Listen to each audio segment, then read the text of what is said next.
मुसळधार पावसाने पुण्यात ठिकठिकाणी पूरसदृश परिस्थिती निर्माण झाली होती। यावेळी घराच्या अंगणात खेळत असताना बाहेरील शेतात साचलेल्या पाण्यात पडून 2 वर्षाचा चिमुरडा बुडाल्याचे लक्षात येताच त्याला त्वरित पुण्यातील अंकुरा हॉस्पिटलमध्ये दाखल करण्यात आलं आणि या ठिकाणी या मुलावर यशस्वी उपचार करण्यात आले।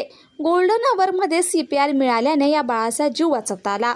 अंकुरा हॉस्पिटलमधील आपत्कालीन विभागातील डॉक्टर चिन्मय जोशी, सल्लागार पेडियाट्रिक इंटेन्सिव्हिस्ट आणि cluster medical director for Maharashtra यांच्या नेतृत्वाखाली डॉक्टर विश्रुत जोशी, बारोग तज्ज्ञ डॉक्टर निखिल झा, पेडियाट्रिक इंटेन्सिव्हिस्ट आणि नवजात शिशु तज्ज्ञ डॉक्टर उमेश वैद्य, ग्रुप डायरेक्टर आणि नवजात शिशु आणि बालरोग तज्ज्ञ यांनी अमोद थोरवे या बाळावर यशस्वी उपचार केले। पूर्णतः बेशुद्धावस्थेत रुग्णालयात दाखल झालेल्या या बाळाची हृदयाची क्रिया अतिशय कमकुवत आणि रक्तदाब कमी झाला होता। अशा गंभीर परिस्थितीतून या बाळाला सुखरूपपणे बाहेर आणण्यासाठी अंकुरा हॉस्पिटलच्या डॉक्टरांनी सर्वस्व पणाला लावले आणि या चिमुरड्याला नव्या आयुष्याची भेट दिली। माझं नाव डॉक्टर चिन्मय जोशी, मी अंकुरा हॉस्पिटल पुणे इथे क्लस्टर मेडिकल डायरेक्टर आहे आणि मी इथलं चीफ पीडियाट्रिक इंटेन्सिव्हिस्ट आहे।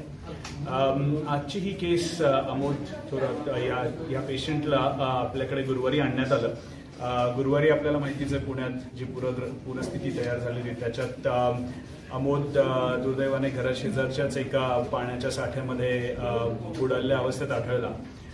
अमोदला जवळच्या हॉस्पिटलमध्ये नेण्यात आलं, जिथल्या डॉक्टरांनी आम्हाला फोन करून कळवलं की हृदयाचे ठोके अमोदचे लागत नाही आहेत, नाडी लागत नाही आहे आणि बाळाला त्यांनी स्टेबिलाइज करून आपल्याकडे पाठवलं। अमोदला आपल्याकडे जवळजवळ 4 ते 5 तास इमर्जन्सी रूममध्ये रिससिटेशन करावं लागलं आणि त्याच्यानंतर अमोदला व्हेंटिलेटर या मशीनची पण गरज लागली। पण देवाच्या कृपेने आणि सगळ्या टीमच्या अथक प्रयत्नाने अमोदच्या शरीराने खूप चांगला रिस्पॉन्स दिला आणि केवळ 18 तासात अमोदला व्हेंटिलेटरवरनं काढण्यात आलं। अमोद आधी होता तशा अवस्थेत व्यवस्थित रिस्पॉन्ड करायला लागला आणि केवळ 36 तासात अमोदचा आपण त्यामुळे डिस्चार्ज करू शकतो।